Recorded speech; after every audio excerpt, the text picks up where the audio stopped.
Before we get into today's show, let me tell you about the latest deal from Mike Lindell, MyPillow. Once again, the big box stores have canceled their orders simply because they don't agree with Mike Lindell's politics. They don't like it because he supports President Trump. Well, he's going to pass that savings on to you. No more middleman. And boy, does he have some great deals on the Giza Dream sheets and the Percal bed sheets. Listen to this. Giza Dream queen size, normally $139.98. Your wholesale price, $69.99 when you use promo code Joey. King size, only $79.99. The Percal queen size, normally $89.98. Your wholesale price, $29.98 when you use promo code Joey. Just call 1-800-893-4059 or go to mypillow.com. Always use promo code Joey. Free shipping options available. This allotment's not going to last very long. When they're gone, they're gone.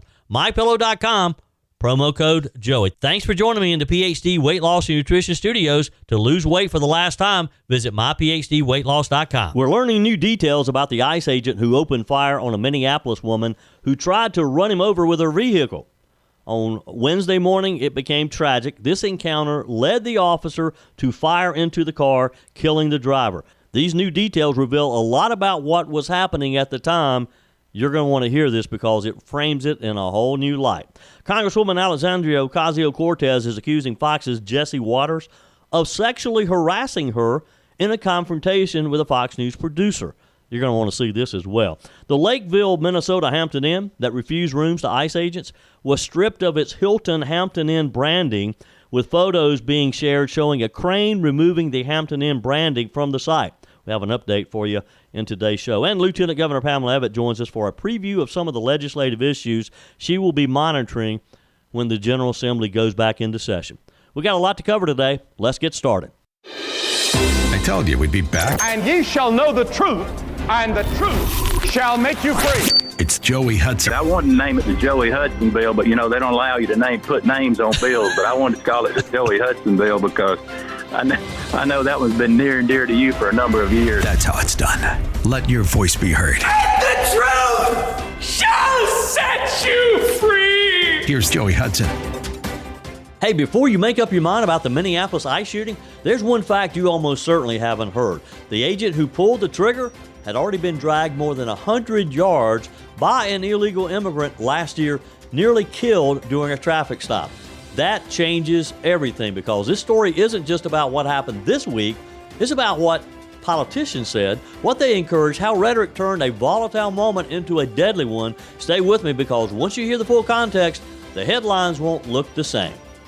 So here's where we're headed with this. We talked a lot over the past 48 hours about the fatal shooting in Minneapolis involving an ICE agent and a woman named Renee Good. It has sparked immediate outrage, protest, political outrage, protest of political condemnation, especially from local leaders in the Minneapolis area. But what hasn't been talked about, nearly enough, I believe, is who this agent is and what he's already been through on the job. And once you hear that part of the story, the picture looks very different. So let's jump in. Here's what we know. According to the New York Post, the ICE agent involved in Wednesday's shooting is a 10-year veteran of the agency. He was nearly killed last year during a routine enforcement stop in Bloomington, Minnesota. Last June, federal agents stopped a man named Roberto Carlos Munoz, an illegal immigrant from Guatemala with a long criminal record that included domestic assault and sex crimes involving a minor. Now, when officers attempted to remove Munoz from his vehicle, he refused. An agent broke the back window to gain access, and that's when Munoz floored it. The agent's arm became trapped inside the car. Munoz didn't stop. He didn't slow down. According to prosecutors, he weaved back and forth, trying to shake the agent loose, dragging him more than 100 yards down the road. That's a football field. The agent was hospitalized with severe injuries to his arm, his hand, and he required more than 30 stitches. Photos later showed deep gashes and blood-soaked bandages. He survived, but barely. And last month, the illegal, Munoz, was convicted in federal court for assaulting that very officer. That's not ancient history. That's just last year. So let's fast forward to this week. That same agent finds himself in another chaotic encounter, this time surrounded by a hostile crowd as federal officers attempt to carry out an immigration enforcement. During the confrontation, again involving a car, Renee Good drove her vehicle toward him. Video footage appears to show her car clipping the agent before ignoring commands to stop. The agent jumped clear and fired. 3 shots, 1 was fatal. Now, immediately, the narrative became, federal agent shoots woman. But context does matter, folks. That context includes the fact that this officer already knows personally what happens when you hesitate, when you assume a car won't be used as a weapon, when you give the benefit of the doubt in a moment that turns violent, you could lose your life. Homeland Security Secretary Kristi Noem said the agent acted in self-defense, calling the crowd a group of agitators attempted to interfere with lawful enforcement. If you watch the videos, and there are many of them out there, you know that. You see what happened. President Donald Trump echoed that assessment, saying the officer was justified after being struck by the vehicle. Meanwhile, we have this clown Minneapolis Mayor Jacob Frey telling federal agents to get the you-know-what out of his city, rejecting DHS's account of events outright. And Minnesota Governor Tim Walz, who previously referred to ICE agents as modern-day Gestapo, has spent years framing federal immigration enforcement as inherently dangerous and illegitimate. Words matter. Rhetoric matters. When you repeatedly demonize law enforcement officers as villains, don't be surprised when tensions escalate on the street. We've seen this over and over. We've seen this movie before, and we know how it ends. Now, here's the uncomfortable truth that a lot of our politicians don't want to say out loud. ICE agents aren't operating in a quiet office, in controlled environments. They're making stops in the neighborhoods where crowds gather, where misinformation spreads almost instantly, where officers are surrounded by people who believe, rightly or wrongly, that stopping enforcement is a moral duty. That's not policing under normal conditions. That's policing in a pressure cooker that can explode at any moment. Vehicles are no longer just vehicles. Law enforcement across the country has learned the hard way that cars are frequently used as weapons, as we saw this week. Officers are trained accordingly because too many of them have been killed or maimed standing where they thought they were safe. The agent knows that better than most. He knows it under those particular circumstances. So, let me say this very clearly, because nuance matters. A woman is dead. That's very tragic. No family wakes up expecting that outcome. But it's also true that officers are not required to sacrifice their lives to satisfy political optics. You agree? Self-defense law doesn't reset because a situation is politically sensitive. It doesn't disappear because a crowd is watching, and it certainly doesn't vanish because a mayor doesn't like federal policy. If a car is coming at you after you've already been dragged down a street once in your career, you don't get infinite chances to hope it turns away. You're going to react a bit differently than maybe that officer who has not been dragged across a football field. This shooting didn't happen in a vacuum. It happened amid a deliberate campaign by local and state officials to obstruct federal law enforcement, to declare sanctuary policies, and publicly vilify the agents tasked with enforcing that law. The law that you and I voted in 2024 to send Donald Trump back to the Oval Office to enforce. You can't tell officers they're not welcome. You can't call them fascists. You can't encourage resistance and then act shocked when encounters become volatile. That's not leadership. That's negligence, and we've seen that from the mayor all the way to the governor's office.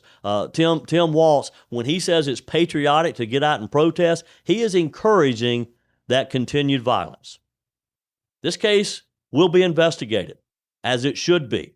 That's how the system works. But if we're going to have an honest conversation about what happened, it has to include all the facts, not just the ones that fit a protest chant or a press conference soundbite. The ICE agent involved is not a cartoon villain.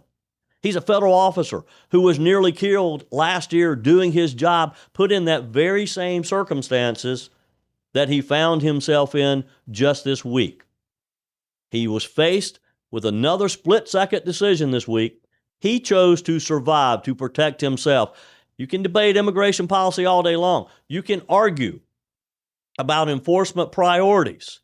But if we strip officers of the right to defend themselves in dangerous situations, then we're not talking about reform. We're talking about abandonment. And that's a line this country does not want to cross. I don't think. Do you? I'd love to hear from you. Text me, email me, joey@joeyhudson.com. I mean, really, now that you know that this ICE officer was dragged 100 yards last year, almost lost his life in a very similar circumstance, does this change your vision of what happened?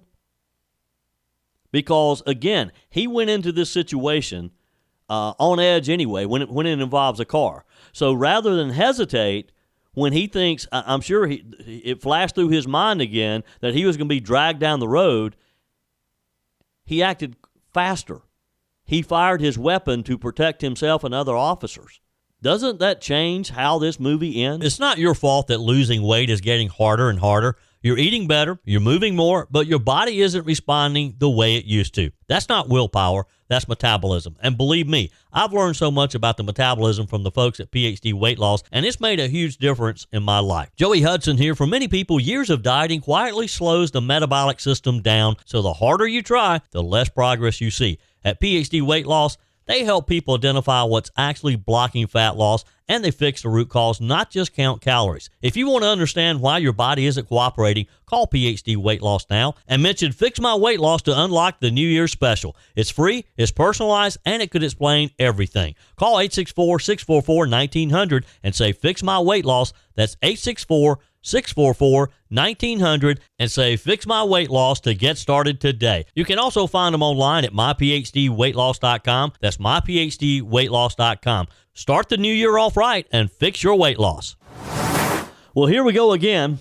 Another Democrat governor throwing ICE under the bus and siding with illegal immigrants over the rule of law. This time, it's Massachusetts Governor Maura Healey, who's demanding that private airlines cut ties with immigration and customs enforcement. Why? Because ICE agents are doing their jobs and enforcing federal law. Laws Congress passed and the Constitution demands be upheld. Governor Healey sent a fiery letter to Global X Airlines and to Eastern Air Express, urging them to stop flying deportation operations, saying that illegal immigrants are being indiscriminately targeted and ripped from their families. She even claimed that some being deported are U.S. citizens. Now, that's either completely misleading or just a flat-out lie, because ICE doesn't deport citizens. That's not how it works. This all comes after this tragic ICE-involved shooting in Minneapolis, where a woman, Renee Good, reportedly accelerated her vehicle toward an ICE agent during an operation. You can see the video. You can see what she did. Now, we don't have all the details yet. There'll be an investigation. But using this incident as political ammo to shut down law enforcement operations, that is reckless and that is dangerous. That is putting communities in her state at danger. The American people want illegals out of our country. But here's the part that really shows where Governor Healey's priorities are. In her letter, she slammed the Trump administration. Yeah, somehow it's always Donald Trump's fault, for using private charter flights for deportation, saying that it's too expensive and cruel. Mind you, she's talking about a president who actually enforced immigration laws, unlike the previous administration that created the border crisis of epic proportions while we're in this situation that we're in now anyway. While she's talking about cost, illegal immigration is draining public resources across the board. Where was she concerned about costs when we see health care costs going up, schools being flooded with illegal children, housing, especially in blue states like hers that signed up to be sanctuary states and are now shocked that the bill is coming due, now shocked that her citizens are having to pay millions, if not billions of dollars. Now, here's the truth. ICE is a law enforcement agency, period. Simple. These are federal agents doing a job that's critical to keeping our country secure. When you start bullying private companies to stop working with them, you're not just undermining ICE, you're undermining the rule of law. And that's the Democrats typically, they'll cite the rule of law. Well, we are talking about the rule of law here. And these companies, they're not the problem. They're providing a service under federal contract to help safely and effectively deport individuals who have gone through the process and have been ordered to leave. That's how a nation of laws works. So while Governor Maura Healey panders to the progressive left and tries to cancel ICE flights, Americans are dealing with this border crisis where every state is a border state. We have illegals in every state, including Massachusetts. And let's not forget, when those flights stop, it's not the system that breaks, it's our neighborhoods that pays the price. It's just another example of a blue state governor not caring about the rest of the country. Now, we have an update for you on the story of the Hampton Inn in Minneapolis that earlier this week refused to allow ICE agents to stay there. Photos were shared yesterday showing a crane removing the sign of the Hampton Inn. Again, the one in Lakeville, Minnesota, that allegedly refused to accommodate U.S. Immigration and Customs Enforcement agents and immigration officers. We saw the video there when this young man went in, told him he was with ICE, and the desk agent immediately said, sorry, our policy is not to rent rooms to immigration officers. Now, this formerly Hilton branded property was stripped of its Hilton label by the hotel chain after seeing this video. After the video surfaced appearing to show the location continuing to deny immigration officers, despite Hilton Hotel saying that the venue had apologized and that properties are open to everyone and we do not tolerate any form of discrimination, according to the statement Hilton issued at the time. The images show the sign being lifted off of its supports by a crane set up in the hotel's parking lot. Hilton did not immediately respond to a request for comment from media. It's unclear who is now operating the hotel. A phone number linked to the property appeared to be disconnected when called. Now, the General Services Administration said earlier this week that it's terminating the Hampton Inn Lakeville in Minnesota from its list of approved lodging sites for all federal employees. Several emails posted by the Department of Homeland Security and ICE showed that the hotel was not allowing any ICE or immigration agents to stay at their property. GSA Administrator Edward Forst told Fox News, after I was informed that a local Hilton property canceled rooms reserved for ICE, GSA immediately reviewed the matter and found the hotel to be in clear violations of its government lodging program. He went on to say the property has been removed from the programs and booking tools effective immediately. The GSA, of course, is a federal agency responsible for managing and supporting the basic functioning of federal agencies. The hotel participated in a government lodging program partnership known as GSA Fed Rooms between federal employees and the location. Now, Hilton Hotels noted in its initial statement that the Hampton Inn Lakeville is independently owned and operated, and said that officials from the property took immediate action to resolve the matter and are contacting impaired guests to ensure they are accommodated. However, after that statement was released, a viral video posted to X by freelance journalist Nick Sortor showed that an employee at the counter continued to deny federal agents going against Hilton's statement. He even pretended to go to the back to call the owner of the hotel to see if that policy had been changed after Nick Sortor told him that it had been. He came back out claiming he couldn't reach anyone and that he was going to continue to enforce the policy. So it looks like some investor, some hotel owner is going to end up losing a lot of money over that lunacy. A federal judge, speaking of lunacy, a federal judge yesterday disqualified a U.S. attorney in upstate New York and tossed out subpoenas he issued to State Attorney General Letitia James. It's like, here we go again. In a 24-page ruling, Judge Lorna Schofield, who is an Obama appointee, by the way, ruled that John Sarconi had been unlawfully serving as the acting U.S. attorney for the Northern District of New York. The judge wrote, when the executive branch of government skirts restraints put in place by Congress and then uses that power to subject political adversaries to criminal investigations, it acts without lawful authority. The subpoenas are unenforceable due to the threshold defect. Mr. Sarcone was not lawfully serving as acting U.S. attorney when the subpoenas were issued, the judge wrote in her order. Now, James challenged Sarcone's authority after he issued subpoenas seeking information about lawsuits she had filed against President Donald Trump. She claimed that he had committed fraud in his business dealings and separately against the National Rifle Association and some of its former leaders. James has claimed that the subpoenas were part of a campaign over her investigation into Trump allies. Now, when those investigations turned on her, she wanted to change the rules of the game. Fox News said they reached out to James and the Justice Department on the judge's subpoena. So far, neither have replied. Attorney General Pam Bondi, though, she actually appointed U.S. Attorney Sarcone as the interim for 120 days. When that term expired, a federal court declined to extend his tenure. The ruling states, on the same day that the judge declined to extend Mr. Sarcone's appointment, the department took coordinated steps through personnel moves and shifting titles to install Mr. Sarcone as acting U.S. attorney. Federal law does not permit such a workaround, the judge says. Federal judges have also disqualified prosecutors in Nevada, the Los Angeles area, and Virginia. It's a new tactic, and it's working right now until I'm sure this is going to head to the U.S. Supreme Court. But they've realized that, well, hey, if we don't like the subpoenas that the U.S. attorney is handing down, we'll just disqualify the U.S. attorney.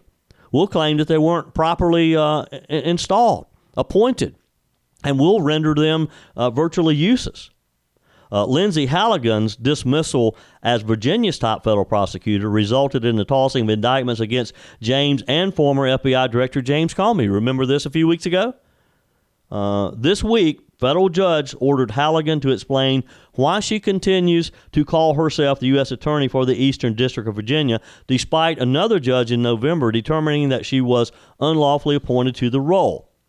Again, it's just turning these political appointees into issues that, we've never seen this done before. We've never seen a group of U.S. attorneys appointed by a sitting president be disqualified. This is what you get when you have a bunch of federal judges who are political activists. Your comments are welcome on the Furman Ford text line, 864-477-JOEY. That's 864-477-5639. Email's always welcome, joey@joeyhudson.com. Speaking of the Furman Ford text line, it's never been more important to support locally run businesses owned by people who actually live here in the upstate. Let me take a minute to talk with you about our friends at Furman Ford. If you're looking for a new vehicle, maybe a great pre-owned vehicle, one you can trust, or maybe you're looking to order that special vehicle. Either way, if you want a new one, a brand new one, or a pre-owned that you can trust, the folks at Furman Ford, they're there to help you. Their name is on the sign because their name is on the line, because every single transaction is important to them. Jim Furman, Matthew Furman. They do business the right way. When you stop by, when you give them a call, or maybe when you just send them a quick email, you're always going to have access to a member of the Furman Ford family. And by the way, they also offer great service, and you're not going to have to wait weeks and weeks to get it done. And you do not have had to purchase your vehicle at Furman Ford. Doesn't even have to be a Ford. They service all makes and models. Visit my friends at Furman Ford online at furmanford.com, furmanford.com. As we wrap up another week on today's show, let's talk just a bit about a little cable news drama that says a lot more about politics and media culture than it does about whatever show invitation kicked this off. Congresswoman Alexandria Ocasio-Cortez is in the headlines after blowing up at a producer from Jesse Waters' Primetime, accusing Mr. Waters of being, in her words, a pervert, and claiming that he had sexualized and harassed her on air. What sparked it? A producer did what producers do. He tried to book a guest. That's it. That's the setup.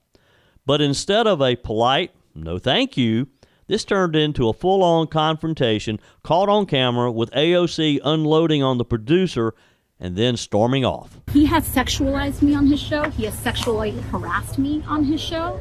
He has engaged in horrific, sexually exploitative That's rhetoric. not true, Congresswoman. It is true. It is true because he accused me of wanting to quote unquote sleep with Stephen Miller. So why don't you tell me what you think is acceptable to tell a woman? Thank you. And there she goes, storming off into the night. Now, AOC says this all goes back to a comment that Jesse Waters made last year on The Five, where he joked that she wanted to sleep with Stephen Miller after she had publicly mocked Miller, including comments about his appearance. Waters' remark was clearly sarcastic. It was snarky, like Jesse Waters can be. I mean, that's part of the appeal, and it was meant to provoke AOC. That's his brand. Anyone who's watched Fox News and Jesse Waters for more than 5 minutes, you know that. AOC now says that comment crossed the line into sexual harassment and that Waters sexualized her on air. Her exact message to the producer, as you heard, you don't get to do that and then ask me to be on your show. Fair enough. She doesn't have to go on any show she doesn't want to. No one's entitled to her time. But here's where this gets a bit interesting. Let's rewind. Before Waters ever made the comment, AOC publicly mocked Stephen Miller, calling him a clown, taking shots at his height, engaging in exactly the kind of personal, appearance-based ridicule that she and her allies usually say is unacceptable. When the backlash hit, she pivoted. Suddenly it was, I don't believe in body shaming, love the short king community. So here's the question for listeners.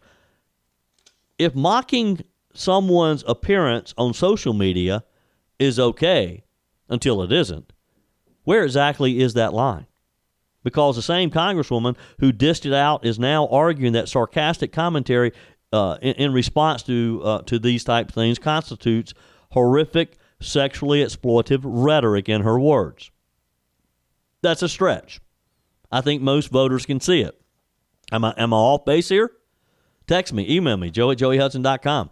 Leave me a message on the MyPillow message line, 864-477-JOEY, 864-477-5639. Always use promo code Joey when you go to MyPillow.com and take advantage of some of the great deals like the standard MyPillow at just $14.98 when you use promo code Joey. But leave me a message. I'd love to hear from you. Another reality check here, though. Cable news is not a safe space. Shows like Jesse Waters are built around confrontation, commentary, sarcasm, pushing buttons. That's not a secret. It's the business model. AOC herself is no stranger to sharp rhetoric. She's the queen of sharp rhetoric. She's gone after conservatives, media figures, political opponents with plenty of heat over the years, often cheered on by the same people now clutching pearls over this exchange. You don't get to play hardball every day and then demand softball rules when the pitch comes back at you. That's not harassment. That's just simply politics. Now, after storming off, AOC took to X to cap things off with a line that went viral on the left. You can either be a pervert or ask me to be on your little show, not both. It's a punchy line. It plays well online. It feeds her base. But again, notice the move. It's not about resolving anything. It's about framing herself as a victim. She's the victim again. Big old Jesse Waters came after her, sexualized her on air. She's trying to rally the supporters, avoid engagement with the media she can't control. And that's fine. She's allowed to do that. But let's not pretend this was some brave stand against abuse. It was a political decision wrapped in her language, in with her rules. The whole episode is less about Jesse Waters and more about a pattern that we are seeing over and over. You say provocative things. You mock opponents personally. When criticized, redefine criticism as harassment. Use outrage to avoid debate. I mean, it's kind of the same thing that they often accuse President Donald Trump of. You agree? I mean, this works online. It raises money. It keeps the spotlight where you want it. But for regular Americans watching at home, it just looks like Washington drama, ego colliding with ego. And when you're on Capitol Hill, you got a lot of egos around. So AOC didn't have to go on Jesse Waters' show. We all admit that. We accept that. She didn't even have to respond. She didn't have to even stop and talk to this producer. By the way, this happened out on the street just outside of the Capitol. She was just walking by when this producer with his microphone and camera happened to catch her out on the sidewalk. She didn't have to stop. She didn't have to engage. Many times, members of Congress just walk right by. They never comment. But choosing to escalate, to accuse, and then victory lap on social media tells you exactly what this was really about.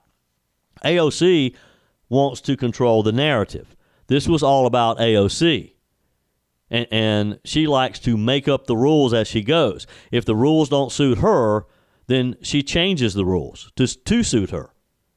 We've seen this over and over. We've seen this from the day she stepped from behind that bar as a bartender and decided to run for the U.S. House, which, by the way, still blows me away that the people in that district would elect a bartender to represent them in the U.S. House of Representatives and keep electing her, re-electing her, even after they learn just what type of representative she is, how she loves to be in the spotlight. She loves to be in the headlines. She loves to be part of the squad. Although, have you noticed that we don't hear a lot about the squad anymore?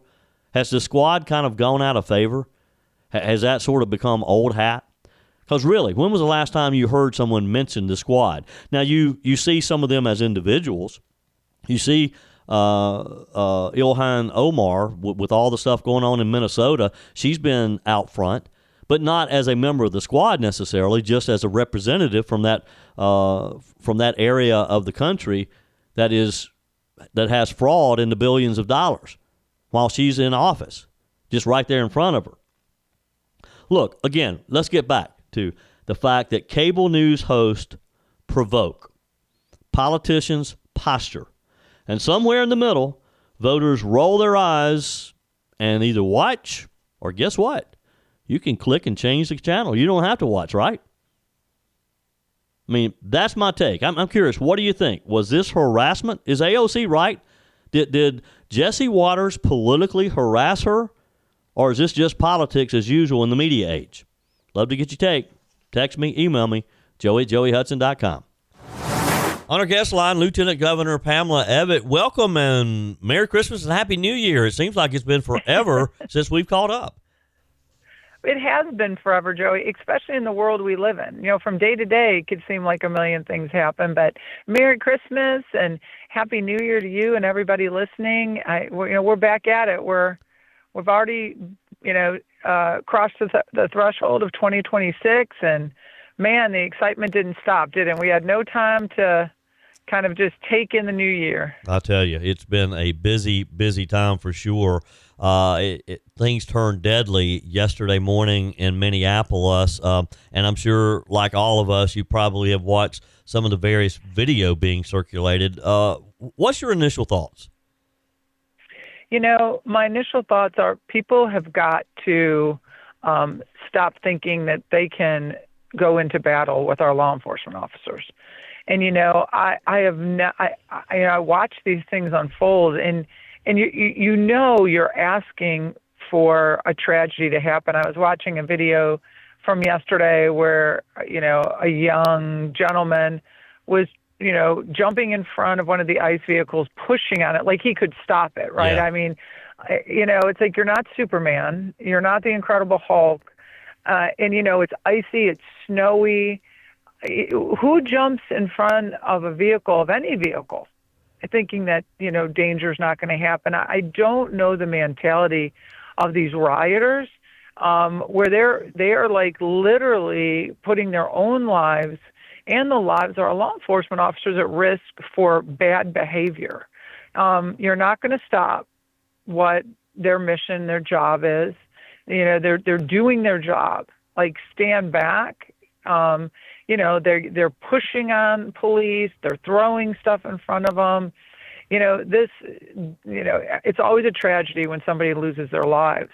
But leaders like Tim Walz and other Democrat leaders, we see so many amount of Congress now stepping out and talking about this, saying go out there and protest. go out there and fight back. They're inciting, and honestly, I believe the blood is on their hands. Yeah. I mean, I couldn't believe it yesterday when Governor Walz literally said it's your patriotic duty to protest the Trump administration after the shooting happened yesterday. I mean, is he not encouraging more trouble? Obviously, that governor is completely out of touch. You know, his patriotic duty was to protect the $9 billion of taxpayer money that he was entrusted to and the people he put within his cabinet. That was his patriotic duty. Yeah. So before he starts lecturing the rest of the world on what it means to be a good patriot, he better take a look at his own actions and reflect. So, you know, Minnesota is a dumpster fire right now between the rioting, the fraud, and I honestly, you know, I listened to J.D. Vance last night, and I obviously listened to the president. This is just the tip of it. Yeah. I mean, what they're going to find when it comes to these healthcare companies that they've opened, where the dollars are a lot bigger, and just across the country in various states that now they're pinpointing in on. I hope that we see a lot of arrests. I think these arrests have to come swiftly. And we have now got to start setting the level of consequence that unfortunately bad actors haven't seen during the years of the Biden administration, where everybody could get away with just everything and anything. Yeah. Well, the only thing that Governor Walz has done is make the decision to not run for re-election, to drop out of that race. That's the only responsible thing he has done.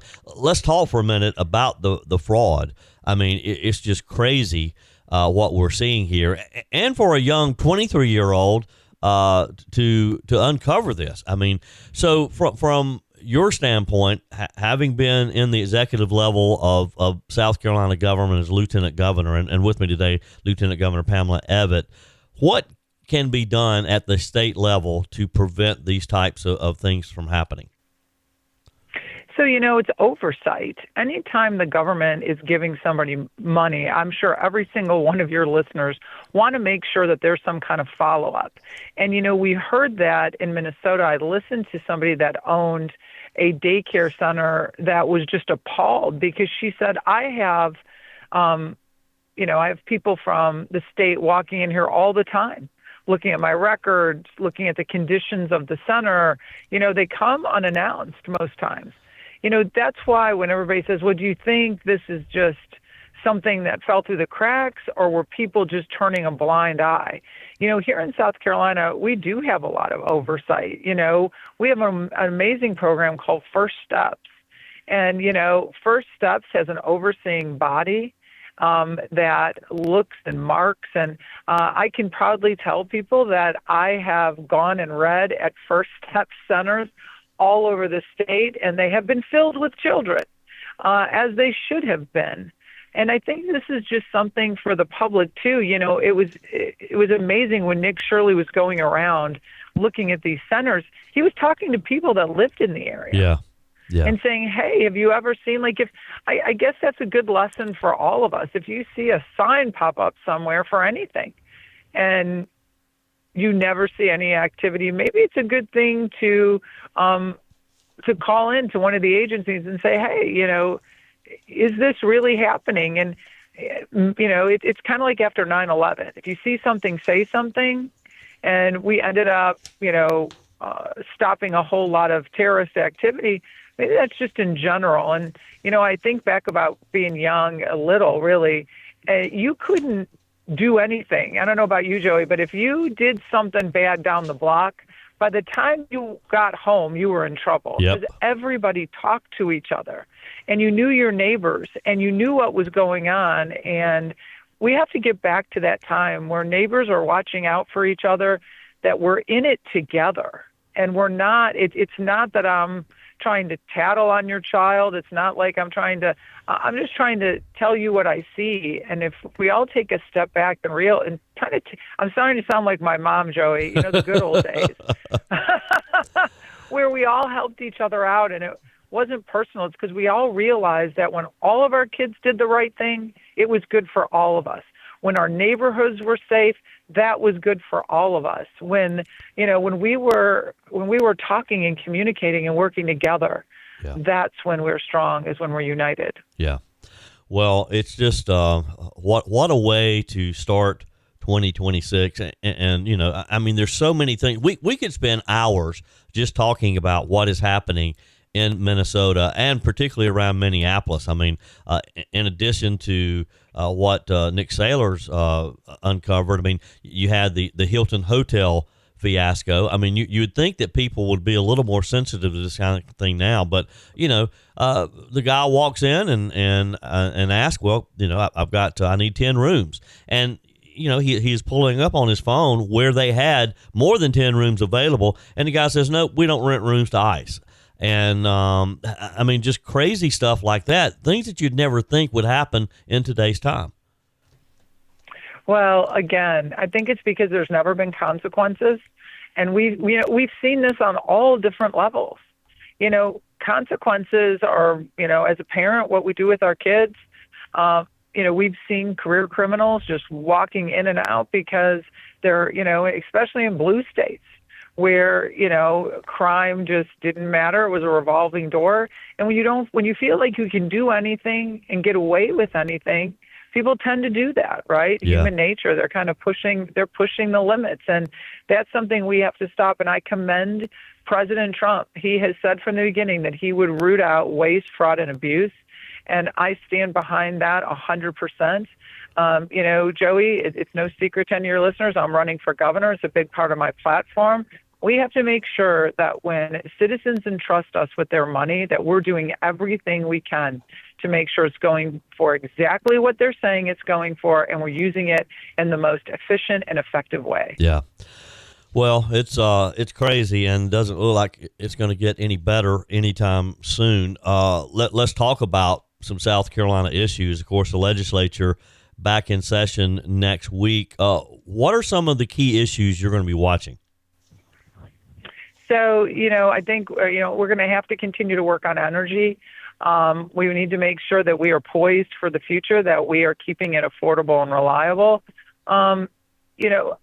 As always, working on our roads and bridges and transportation.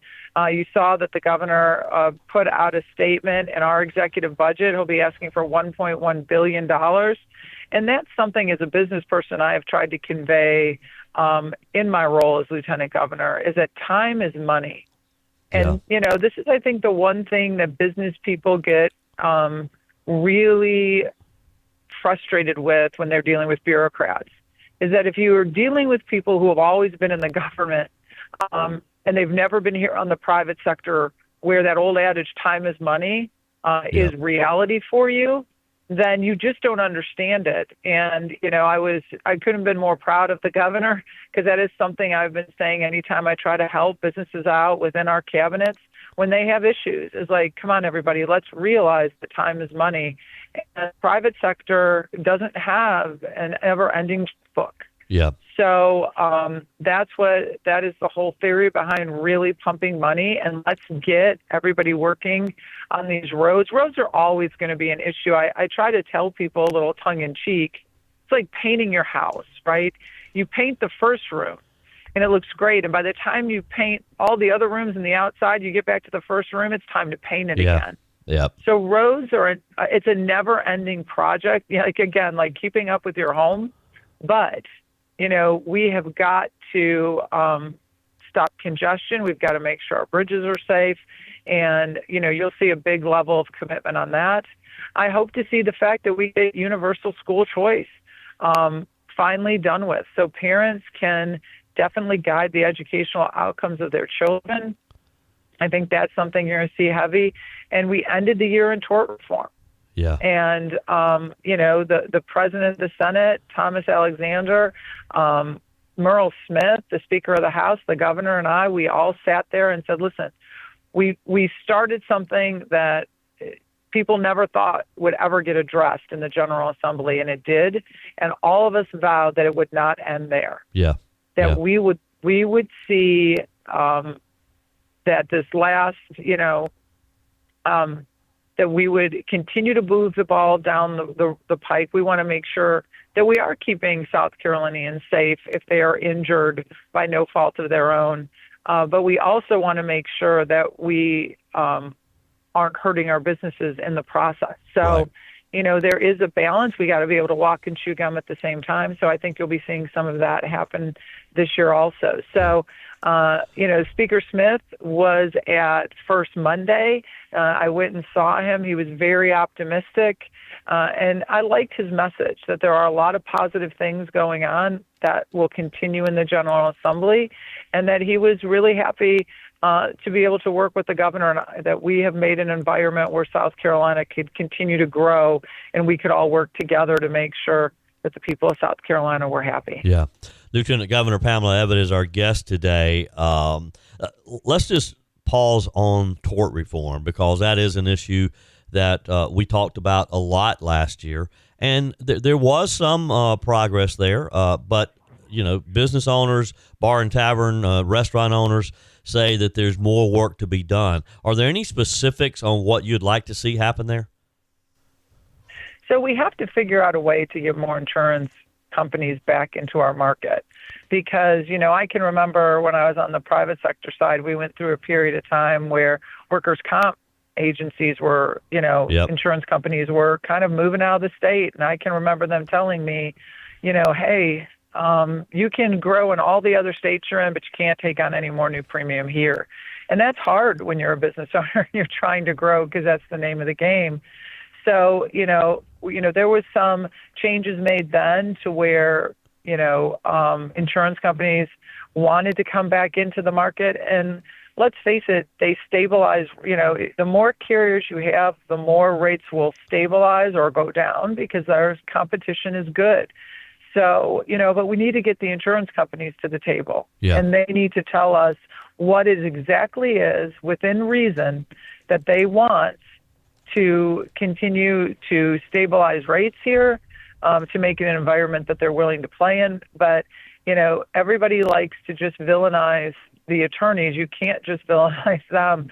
Insurance companies have to sit down and get specific on what is giving them heartburn about our state. And that's something Speaker Smith talked about. And, we'd like to see this session insurance companies sit down at the table and try to tell us why they're having record years, and why rates are still going up. So, I think it's good never to villainize anybody, but to get everybody at the table to work together. And I think you'll see that this year. Yeah.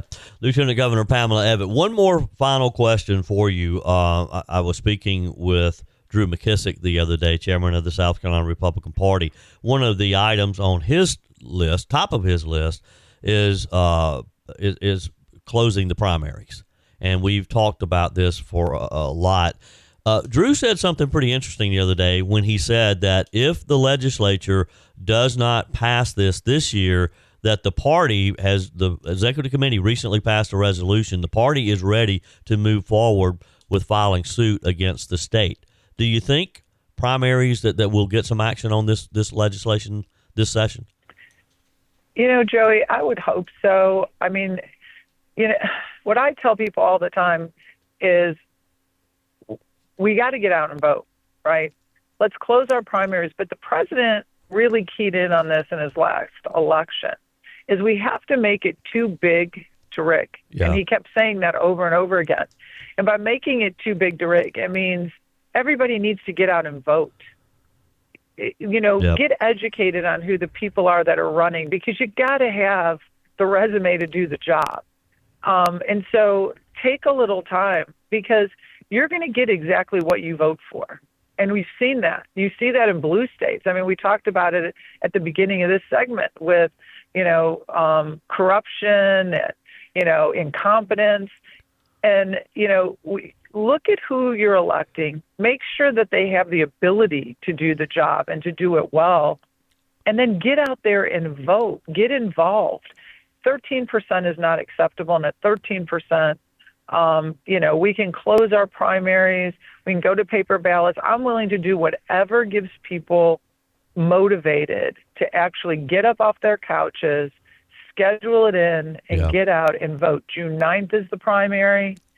mark it on your calendar today. They have 2 weeks ahead of time to vote with your ID at a polling location. There's no excuses that you can't get there and get it done. Yep.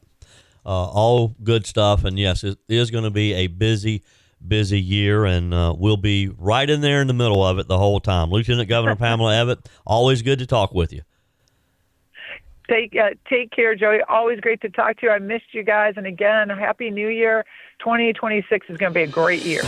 That's it for today's edition of Just the Truth. Thanks for joining me in the PhD Weight Loss Studios. To lose weight for the last time, visit myphdweightloss.com. If you haven't joined my mailing list yet, visit my website, joeyhudson.com. Click on the Connect with Joey button so that you can receive our emails and the most up-to-date news. Also, join me on my YouTube channel. Be sure and like, comment, and subscribe. Just search for Joey Hudson. As always, thanks for spending a few minutes of your day with me. Do me a favor and forward this episode to a few friends. Just click on the share button and send to your contacts. We need to build an army of conservatives to win our country back, and we can do that by continuing to share the truth with our friends and family. Keep those comments coming via the Furman Ford text line 864-477-JOEY. Email to joey@joeyhudson.com, and I love your messages on the MyPillow message line. Again, that's 864-477-JOEY, 864-477-5639. Be sure and take advantage of the MyPillow special, just $14.88 on the standard MyPillows when you use promo code Joey. Order online at mypillow.com or call 800-893-4053. We're back again tomorrow and hope you'll plan to join us. Until then, remember, God's got this.